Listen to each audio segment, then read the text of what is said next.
Mahabharat India के महान काव्यों में से एक है जो पांडवों की गाथा सुनाता है। ये पांच भाई युधिष्ठिर, भीम, अर्जुन, नकुल और सहदेव इस एपिक के मुख्य पात्र हैं। उनकी कहानी कर्तव्य, प्रेम, विश्वासघात, युद्ध और अंततः धर्म यानी सही आचरण की है। पांडवों की यह यात्रा जो चुनौतियों और विजयों से भारी हुई थी, आज भी पूरे भारत और उसके बाहर लाखों लोगों को प्रेरित करती है। उनकी कहानी केवल अतीत की कहानी नहीं है, ये एक जीवित कथा है जो वर्तमान के लिए अनमोल जीवन सीख देती है।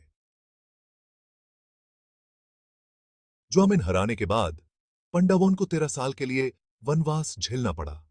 ये वनवास उनके जीवन का एक ऐसा दौर था जो उन्हें न सिर्फ शारीरिक बल्कि मानसिक और आध्यात्मिक रूप से भी परीक्षित करने वाला था। उनके जीवन का ये कल कठिनाइयों और आत्मनिरीक्षण से भरा हुआ उनके आध्यात्मिक विकास का समय बना। ये समय उनके लिए एक ऐसा अवसर था जहां उन्होंने अपने अस्तित्व और धर्म के मूल्यों को समझा और उन्हें नए रूप में देखा। अपने वनवास के दौरान पांडव जंगल और पहाड़ों में भटकते रहे, पवित्र वनों और आश्रमों में शरण लेते रहे।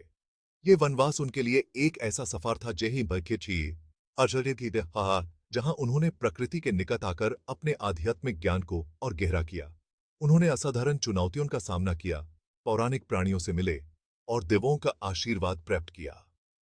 ये सब उनके जीवन में नए अनुभव और सीख लेकर आए जो उनके आगे के जीवन के लिए महत्वपूर्ण थे। धर्म के प्रति गहरी श्रद्धा रखने वाले पांडवों ने देवों से शांति और मार्गदर्शन की मांग की। उन्होंने अपने जीवन के कठिन समय में देवों की शरण ली और उनसे प्रार्थना की कि उन्हें सही राह दिखाए। कहा जाता है कि उन्होंने अपने वनवास के दौरान अपनी आस्था के प्रतीक के रूप में मंदिरों का निर्माण किया।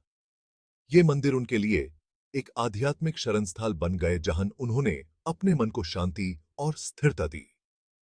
विभिन्न देवताओं को समर्पित यह मंदिर केवल निर्मन के उदाहरण नहीं बल्कि श्रद्धा और प्रायश्चित के घनघोर व्यक्त होते हैं। ये मंदिर उनके आध्यात्मिक सफर का एक महत्वपूर्ण हिस्सा बन गए। यह पवित्र ज्यामिति, खगोल विज्ञान और शिल्पकला की गहरी समझ के साथ बनाए गए थे जो प्राचीन भारत की स्थापत्य प्रतिभा को दर्शाते हैं। ये मंदिर न सिर्फ उनके आध्यात्मिक विकास का प्रतीक थे बल्कि प्राचीन भारत के वैभव और कला का भी प्रतीक थे। पांडवों से जुड़े अनेक मंदिरों में से उत्तराखंड में स्थित पांच केदार मंदिरों का एक विशेष स्थान है। ये मंदिर न सिर्फ अपनी आध्यात्मिक महत्व के लिए प्रसिद्ध हैं बल्कि अपनी प्राचीन कहानियों और ऐतिहासिक घटनाओं के लिए भी जाने जाते हैं। कहा जाता है कि कुरुक्षेत्र युद्ध के बाद पांडवों ने युद्ध के दौरान किए गए भ्रातृहत्या के पाप से मुक्ति के लिए भगवान शिव से आशीर्वाद मांगा। यह युद्ध इतना भयंकर था कि पांडवों को अपने पापों का भारी बोझ महसूस हुआ। शिव शुरू में उन्हें माफ करने से हिचकिचाते हुए एक बैल का रूप धारण कर हिमालय में छिप गए। हिमालय के ऊंचे पर्वत और घने जंगल शिव के छिपने के लिए सही जगह थे। पांडव उनकी माफी मांगने के लिए दृढ़ संकल्पित होकर उनका पीछा करते रहे। उन्होंने हिमालय के कठिन रास्तों और मुश्किलों का सामना किया, लेकिन उनका विश्वास कभी कमजोर नहीं पड़ा। अंत में शिव उनकी दृढ़ता से प्रसन्न होकर प्रकट हुए और उन्हें मुक्ति प्रदान की। ये उनकी श्रद्धा और समर्पण का परिणाम था जो उन्हें भगवान शिव का आशीर्वाद मिला। कहा जाता है कि बैल के शरीर के 5 हिस्से 5 अलग-अलग स्थानों पर प्रकट हुए जो 5 केदार मंदिरों के स्थल बन गए। केदारनाथ, तुंगनाथ, रुद्रनाथ, मदमाहेश्वर और कल्पेश्वर। ये 5 स्थान आज भी अपनी आध्यात्मिक और धार्मिक महत्व के लिए प्रसिद्ध हैं। शिव के अलग-अलग रूपों को समर्पित ये मंदिर हिंदुओं द्वारा अपर आध्यात्मिक शक्ति के स्थान के रूप में पूजे जाते हैं। ये मंदिर न सिर्फ भक्ति का केंद्र हैं बल्कि प्राचीन संस्कृति और परंपराओं का जीवंत प्रतीक भी हैं। हर साल हजारों भक्त यहाँ आते हैं अपनी श्रद्धा व्यक्त करने और भगवान शिव का आशीर्वाद प्राप्त करने के लिए। राजसी गढ़वाल हिमालय में स्थित केदारनाथ हिंदुओं के लिए सबसे पवित्र तीर्थ स्थलों में से एक है। ये मंदिर जो अपनी अद्भुत स्थिति और आध्यात्मिक महत्व के लिए प्रसिद्ध है, हर साल हजारों भक्तों को अपनी ओर आकर्षित करता है। भगवान शिव को समर्पित केदारनाथ मंदिर माना जाता है कि पांडवों द्वारा बनाया गया था। ये मंदिर जो अपनी प्राचीन विरासत और धार्मिक महत्व के लिए जाना जाता है, एक आध्यात्मिक केंद्र है। कहा जाता है कि देवदूत बैल का काकुट केदारनाथ में प्रकट हुआ था और मंदिर के अंदर एक शंकु के आकार की चट्टान की संरचना को शिव के रूप में पूजा जाता है। ये चट्टान, जो अपनी अनोखी आकृति और पवित्रता के लिए प्रसिद्ध है, भक्तों के लिए अत्यंत महत्वपूर्ण है। मंदिर की स्थापत्य, जो अपने विशाल भूरे पत्थर के स्लैब और जटिल नक्काशी द्वारा चरित्रा है, प्राचीन शिल्पकला और प्राकृतिक सौंदर्य का एक अनोखा मेल दर्शाता है। ये स्थापत्य, जो अपनी सुंदरता और मजबूती के लिए प्रसिद्ध है, प्राचीन भारत के कला और वास्तुकला का एक अद्भुत उदाहरण है। केदारनाथ की यात्रा कठिन है, लेकिन आध्यात्मिक रूप से फलदायी है।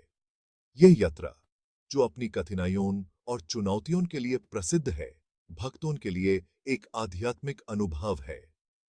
जीवन के हर क्षेत्र के यात्री इस चुनौतीपूर्ण यात्रा को करते हैं। उनकी आस्था कठिन भूभाग और अनिश्चित मौसम से अडिग रहती है।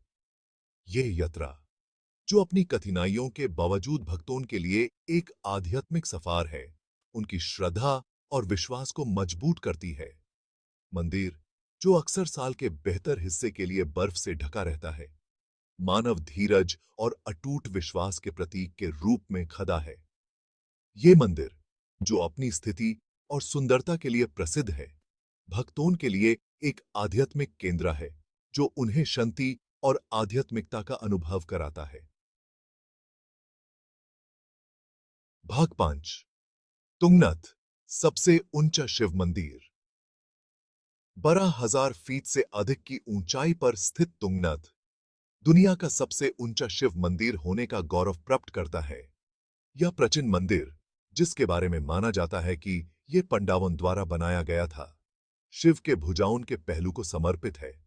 मंदिर की स्थापत्य, हालांकि केदारनाथ से सरल है, उतनी ही मनोरम है। इसकी पत्थर की संरचना आसपास के परिदृश्य के साथ मूल रूप से मिल जाती है।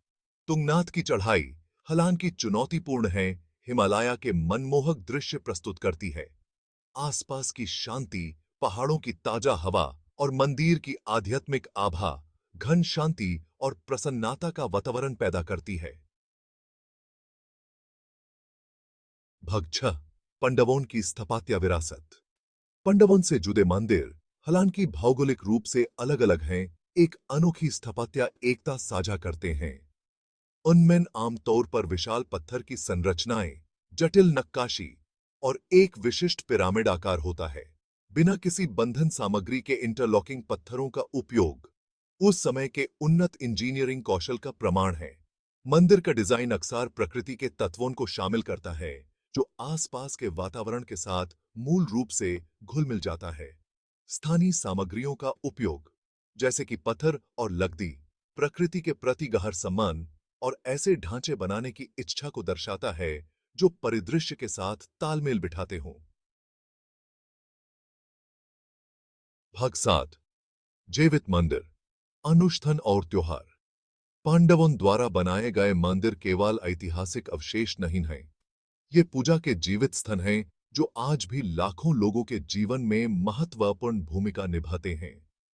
विस्तृत अनुष्ठान और त्योहार मंदिर परंपराओं का एक अभिन्न हिस्सा हैं, जो श्रद्धालुओं और पर्यटकों को समान रूप से आकर्षित करते हैं। उदाहरण के लिए, पंचकेदार मंदिर कठोर सर्दियों की स्थिति के कारण हर साल केवल कुछ महीनों के लिए सुलभ होते हैं। उनके खुलने और बंद होने के समारोह प्रमुख कार्यक्रम हैं, जो जुलूस, प्रार्थना और उत्सव द्वारा चिह्नित होते हैं। ये जश्न इन प्राचीन मंदिरों की समृद्ध सांस्कृतिक विरासत और आध्यात्मिक महत्व की झलक प्रदान करते हैं। भाग 8। पांडवा मंदिर, पत्थर माइन, एक विरासत। पांडवों से जुड़े मंदिर भारत की समृद्ध सांस्कृतिक और स्थापत्य विरासत के स्थायी प्रतीक के रूप में खड़े हैं। ये प्राचीन निर्माताओं के कौशल, श्रद्धा और कलात्मक संवेदनशीलता का प्रमाण हैं। भारतीय उपमहाद्वीप में बिखरे हुए ये मंदिर महान कविया महाभारत के साथ एक ठोस जुड़ाव प्रदान करते हैं, जो पीढ़ी दर पीढ़ी चली आ रही किंवदंतियों और कहानियों को जीवंत करते हैं। इन मंदिरों की स्थापत्य प्रतिभा उनका आध्यात्मिक महत्व और उनसे जुड़ी मनोरम किंवदंतियां आज भी विस्मय और आश्चर्य को प्रेरित करती हैं। ये आस्था की स्थायी शक्ति, सांस्कृतिक विरासत को संरक्षित करने के महत्व और प्राचीन कहानियों की कालातीत अपील की याद दिलाते हैं।